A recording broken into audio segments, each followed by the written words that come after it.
श्रीमान वेंकटनाथार्य कवितार्के केसरी वेदांताचार्यवर्यो मे सन्निधत्तां सदा हृदि रामानुज दयापात्रं ज्ञान वैराग्यभूषणं श्रीमद्वेंकटनाथार्यं वन्दे वेदान्तदेशिकं लक्ष्मीनाथसमारम्भां नाथयामन मध्यमाम् अस्मदाचार्यपर्यन्तां वन्दे गुरुपरम्परां यो नित्यमच्युतपदाम्बुजयुग्मरुक्मव्यामोगतस्ततितराणाय अस्मद्गुरोर्भगवतोस्य दयैकसिन्धोः ராமானுஜஸ்ய சரணௌ சரணம் பிரபத்யே. சுவாமி தேசிகனுடைய ஸ்ரீ யதிராஜ சப்ததியில் இன்றைய தினம் 30வது ஸ்லோகம் அனுபவிக்கப் போகிறோம். 30வது ஸ்லோகத்தில் சுவாமி தெரிவிப்பதாவது, ஸ்ரீ பாஷ்யக்காருடைய ஸ்ரீசுக்திகள், அந்த ஸ்ரீசுக்திகள் செய்யும் உதவிகள், அது என்னென்ன உபகாரம் செய்கிறது, என்னென்ன உதவிகள் செய்கிறதுன்னு இந்த ஸ்லோகத்தில் தெரிவிக்கிறார். பவமரு பரிகின்ன ஸ்பீத பானீய சிந்து துரித ரஹித ஜிஹ்வா துக்த குல்யா சகுல்யா ஸ்ருதி நயனசனாபிஹி சோபதே லக்ஷ்மணோக்திஹ நரகமதன சேவா ஸ்வாதநாடிந்தமானஹ भवमरुपरिकिन्न स्फीतपानीयसिन्धुः दुरितरहितजिह्वा दुग्धकुल्या सकुल्या श्रुतिनयनसनाभिः शोभते लक्ष्मणोक्तिः नरकमतनसेवा स्वादनाडिन्दमानः. சம்சாரம் என்பது பாலைவனம் போன்றது. அதில் பிறந்து பலவாறு திரிந்தவன் படும் துன்பம், துக்கம், நிழல் நீர் இல்லாத பாலைவனத்தில் அலைந்தவன் படும் துன்பத்துக்கு ஈக்குவல். பாலைவனத்தில் அவனுக்கு நீர் கிடைக்காது, நிழல் கிடைக்காது, அப்படியே தகிக்கும். அந்த மாதிரி சம்சார பாலைவனம். அதில் பிறந்து பலவாறு துன்பப்படுபவன் பாலைவனத்தில் இருப்பவன் போல. அப்போ அவனுக்கு ஒரு நீர்நிலை கிடைத்தால் அடையும் மகிழ்ச்சிக்கு எல்லை தான் உண்டோ. அந்த பாலைவனத்தில் ரொம்ப நாளாக தபிச்சுண்டு தாகம் நாக்கு வளர்ந்து போய் இருக்கவனுக்கு திடீர்னு அங்கே பாலைவனத்தில் நீர் நிலை கிடைச்சா, ஒரு சின்ன ரிசர்வார், ஒரு குளம் கிடைச்சா எப்படி இருக்கும்? சம்சார பாலையில் அலைந்தவனுக்கு ராமானுஜ ஸ்ரீசுக்திகள் தான் அந்த நீர்நிலை போன்றது. இதை சேவித்தால் சம்சார வெப்பம் நீங்க பெற்று ஆச்சரியமான மோட்சானந்தத்தை பெறுவான். இதனை அனுசந்தானம் செய்யும்போது இந்த ஸ்ரீசுக்தி அப்படியே பால்மயமான கால்வாயில் அமிழ்ந்து நிற்பது போன்ற ஒரு அமிர்தத்தை, ஆனந்தத்தை தரும். வேதத்தின் உண்மை பொருளை உணர்வதற்கு இந்த ஸ்ரீசுக்தி நன்கு விளக்கி காட்டும் கண் போன்றது. ஸ்ரீமன் நாராயணனுடைய குணம் முதலியவற்றை நன்கு அனுபவிக்க இது வழிகாட்டும். உடலில் உள்ள இன்ப நாடியை தட்டினால் மிக்க இன்பம் உண்டாவது போல் பகவானின் தன்மைகளை நமக்கு காட்டி நமக்கு அந்த இன்பத்தை, பேரின்பத்தை விளைவிப்பது இந்த ஸ்ரீசுக்தி. இவ்வாறு பல பெருமைகளை உடையது இவர் ஸ்ரீசுக்தி. இப்படி பவமரு பரிகின்ன என்ற ஸ்லோகத்தில் அனுபவிக்கிறார். பவ சம்சாரமாகிற, மறு பாலைவனத்தில், பரிக்கின்ன வருந்தியவர்களுக்கு, ஸ்பீத பானீய சிந்து, ஸ்பீத மிகுதியான, பானீய சிந்து பருகத்தக்க நீர்நிலை போன்றது. துரித ரஹித ஜிஹ்வா துக்த குல்யா சகுல்யா, துரித ரஹித பாபமற்றவர்களுக்கு, பாபமற்றவர்களுடைய ஜிஹ்வா அவர்களுடைய நாவிற்கு, துக்த குல்யா சகுல்யா துக்த குல்யா பால்மயமான கால்வாயோட, பால் ஓடுற மாதிரி இருக்க அந்த அங்கே கால்வாய், அதற்கு சமமானது. ஸ்ருதி நயனசனாபி லக்ஷ்மணோக்தி, ஸ்ருதி நயனசனாபி வேதங்களுக்கு நயனம், கண் போன்றதாக இருப்பது லக்ஷ்மணோக்தி, ராமானுஜரின் ஸ்ரீசுக்திகள். நக நமக்கு, நரக மதன ஸ்ரீமன் நாராயணனுடைய சேவாஸ்வாத அனுபவமாகிய இன்பத்தை சுவைக்க, நாடிந்தமா சோபத்தே, நாடிந்தமா அப்படின்னா நாடி விசேஷத்தை தட்டுவதாக, நாராயணனுடைய அனுபவத்தை, இன்பத்தை சுவைக்க நாடியை தட்டுவது போல ஸ்ரீசுக்திகள் செய்கிறது என்கிறார் சுவாமி. தங்குவதற்கு, அதாவது பவமரு பரிகின்ன ஸ்பீத பானீய சிந்து துரித ரகித ஜிஹ்வா துக்த குல்யா சகுல்யா ஸ்ருதி நயனசனாபி சோபதே லக்ஷ்மணோக்தேஹி நரக மதன சேவா சுவாத நாடிந்தமான. தங்குவதற்கு மரம், நிழல், விடாய், தாகத்திற்கு நீர் ஒன்றுமே இல்லை பாலைவனத்தில். அப்போ எவ்வளோ கஷ்டம், எவ்வளோ துன்புறுவான். திடீர்னு ஒரு பெரிய நீர்நிலை கிடைத்தால் அவனது மகிழ்ச்சி சொல்ல முடியாது. கண்ணில் ஜலமே வந்துடும், அவ்வளவு எமோஷனல் ஆகிடுவான். சம்சார மண்டலமே நமக்கு ஒரு பாலைவனம். அதில் கிடந்து உழன்று தவிப்பவர்க்கு தபிப்பவர்க்கு, அதில் அந்த துக்கப்படுபவர்க்கு ஸ்ரீ பாஷ்யகாருடைய ஸ்ரீசுக்தி பெரிய நீர்நிலை போன்றது. இந்த ஸ்ரீசுக்தியை சேவித்தால் சம்சார பந்தம் நீங்கி முக்தி பெற வழி உண்டாம். நல்ல புண்ணியவான்கள் தம் நாவினால் இந்த ஸ்ரீசுக்தியை அனுசந்திக்கும் போது அவர்களுக்கு அப்படியே பால் அமிழற மாதிரி இருக்கும். பால்மயமான ஒரு கால்வாயில் அமிழ்வது போல இருக்கும், மூழ்கி இருப்பது போல இருக்கும். கண்ணில்லாதவனுக்கு புறப்பொருள்கள் புலப்படாதது போல இந்த ஸ்ரீசுக்தி இல்லைன்னா வேதங்களின் உண்மை பொருளையே புலப்பட அறிய முடியாது. ஆகவே வேதங்களை காண்பதற்கு வேதத்தின் கண் போல இருப்பது இந்த ஸ்ரீசுக்தி. நம்மை நரகத்தில் விழாது காக்கும் திறமையுடைய எம்பெருமானுடைய ஸ்வரூபம், திருமேனி, குணம் முதலியவற்றை நன்கு அறிந்து அனுபவித்து இன்பத்தில் மூழ்க வேண்டுமானால் இந்த ஸ்ரீசுக்தி வழிகாட்டும். இன்ப நாடியை தட்டினால் இன்பம் விளைவது போல எம்பெருமானுடைய ரகசியங்களை நமக்கு காட்டி பேரின்பத்தை விளைவிப்பது இந்த ஸ்ரீசுக்தி. இப்படி ராமானுஜருடைய ஸ்ரீசுக்தி மேம்பட்டு விளங்குகிறது என்கிறார். வேதத்தை அனைவருக்கும் கண்ணாக பிரமாணங்கள் கூறுவதால் வேதத்தின் கண்ணை போன்றது ஸ்ரீபாஷ்யகார ஸ்ரீசுக்தி என்பது. இதில் அஸ்மத் ஆச்சாரியன் ரொம்ப அழகாக அனுபவிக்கிறார்.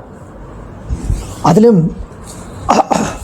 ராமானுஜருடைய கிரந்தங்கள் சம்சாரம் என்னும் பாலைவனத்தில் தவிப்பவர்களுக்கு நிறைந்த தீர்த்தத்துடன் ஒரு நதியாகவும், பாப்பங்களற்ற சாதுக்களின் நாக்குக்கு பால் பெருகும் வாய்க்கால் போலவும், வேதங்களை ஒற்றுமைப்படுத்துவதில் சிநேகிதன் போலவும் இல்லை வேதங்களின் கண் போலவும், எம்பெருமானின் சேவை என்கிற சுவையை கொண்டு செல்லும் தட்டி கொடுக்கும் நாடியை போன்றதும் விளங்குகிறது. நீரை எடுத்து செல்லும் ஒரு குழாயில் ஒரு சிறிய ஓட்ட பண்ணால் எப்படி பீச்சுமோ அதுபோல பகவத் சேவையின் ரசத்தை கொண்டு செல்லும் நம்முடைய நாடியை எதிராஜருடைய நூல்கள் குத்தி பீச்ச வேண்டும் என்பது கருத்து. இங்கே இதை சுவாமி வித்வான் ஸ்ரீனிவாசாச்சாரியார் அனுபவிக்கிறார். இப்போ அஸ்மத் ஆச்சாரியனுடைய வியாக்கியானம் இந்த இடத்துல சுவாமி தேசிகன் உடையவரின் ஸ்ரீசுக்தியை சேவிக்க அதில் ஆழங்கால் பட்டு அமிழ்ந்த ஆனந்தத்தை அனுபவிக்கும் சுவாமி தேசிகன் பரபிரம்மத்தின் ஸ்வரூபத்தையும் பரமனிடமுள்ள கல்யாண குணங்களையும் அவனுடைய ஆச்சரியமான திவ்யமங்கள விக்கிரகத்தையும் அதன் மார்தவம், ஆர்ஜவம், சௌஹார்தம், சாமியம், காருண்யம், வாத்சல்யம் போன்ற ஆச்சரியமான குணங்களையும் அனுபவித்து இங்கேயே பிரம்மானந்தத்தை அனுபவித்து வந்தார் சுவாமி தேசிகன்.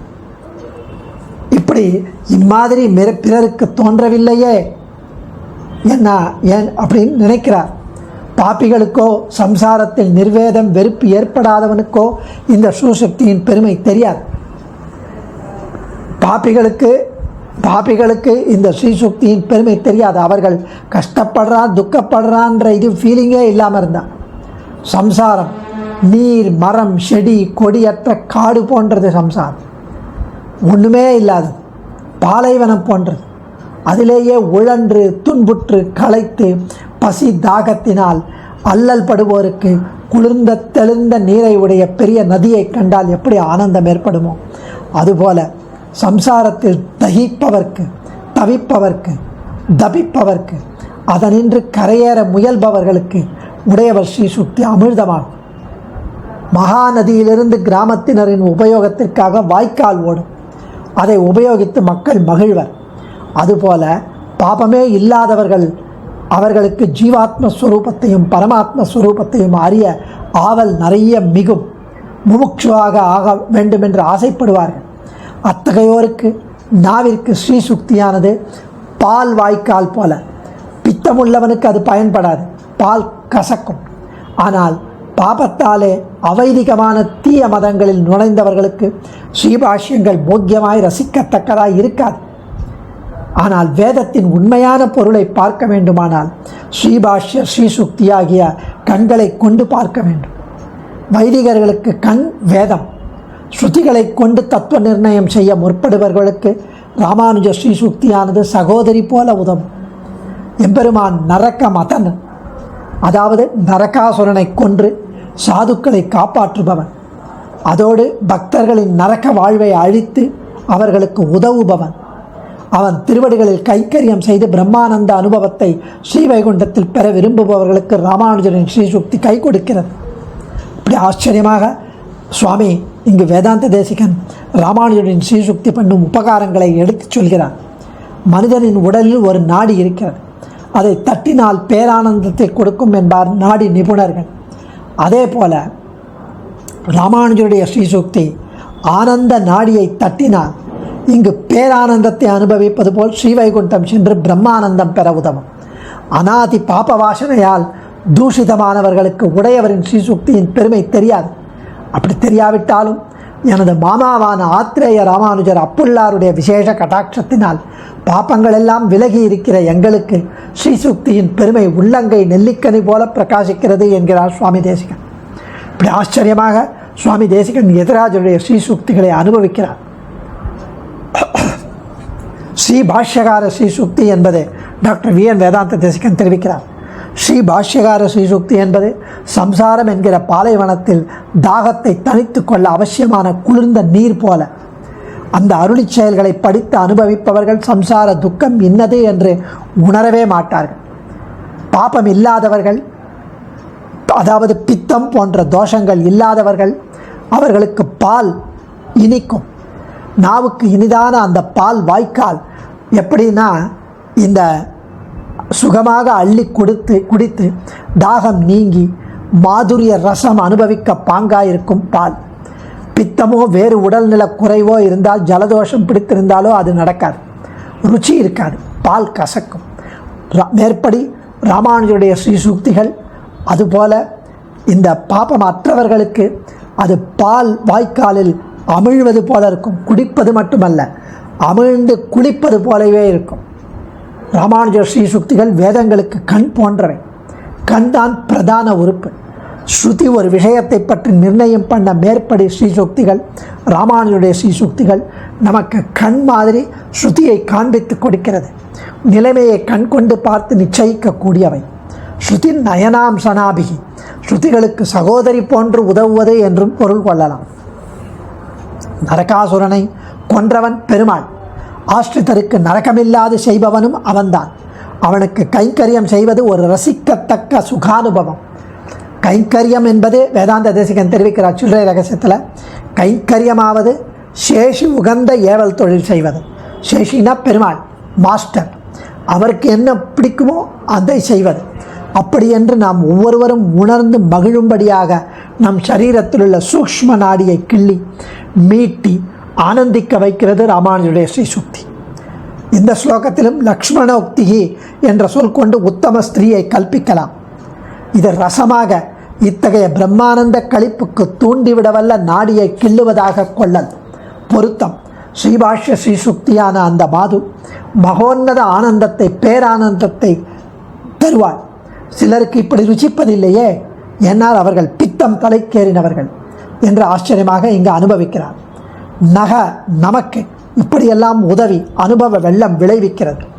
எமக்கு ஆத்ரேய ராமானுஜரின் கிருபையால் நமக்கு சகல பாப வாசனையும் அற்றுப்போக செய்யப்பட்டுள்ள நமக்கு என்று அனுபவிக்கிறார். அடிய தன்யோஸ்மி.